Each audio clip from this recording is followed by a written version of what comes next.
Hey, this is Coach Womack with Method Boxing with the most important boxing video that I can teach you. The very first thing you have to learn if you're going to do boxing is you got to learn how to stand in one place. And this might seem like a simple thing, but you would be shocked at how much people struggle with this. So the basic fundamentals of stance we put into these three categories, two of which are exactly the same, right? Two of these are distance, right?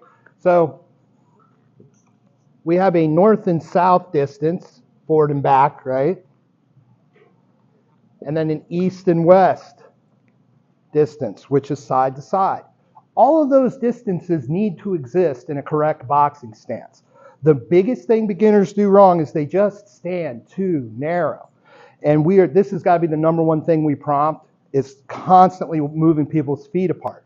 Your feet need to be much wider than you would normally stand, wider than your shoulders, generally in both directions, but certainly forward and back. This is initially the distance we're prompting the most, and then very quickly we're prompting the distance between feet because beginners tend to get into very linear stances.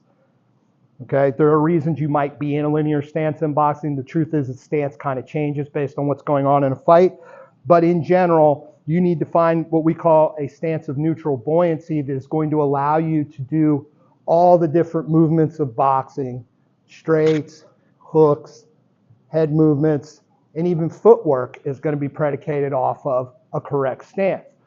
So we need to make sure we have distance forward and back. Number two are these angles, which I have never heard another coach actually talk about these angles.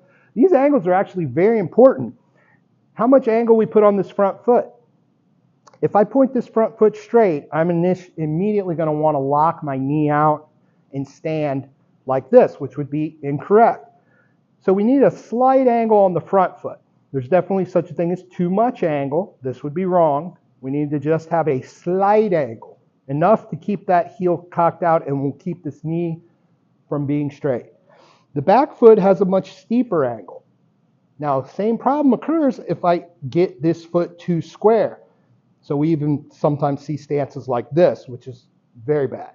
Again, you're going to lock your knee when you do that. So even square is going to be incorrect. We need it just slightly short of square. And again, this distance forward and back, first thing. Second thing, there has to be distance between my feet. Okay? So when you're in a proper stance, you're going to have your weight on the ball of your foot. My advice would be whenever you're training anything in boxing to always get in the habit of keeping your hands up at all times. That's probably the number two thing we prompt. Keeping your hands up. It's easy to get lost in thinking about things and your hands kind of come down. We want to immediately start prompting keeping the hands up at all times, right? So I'm on the ball of my foot, not on the heel.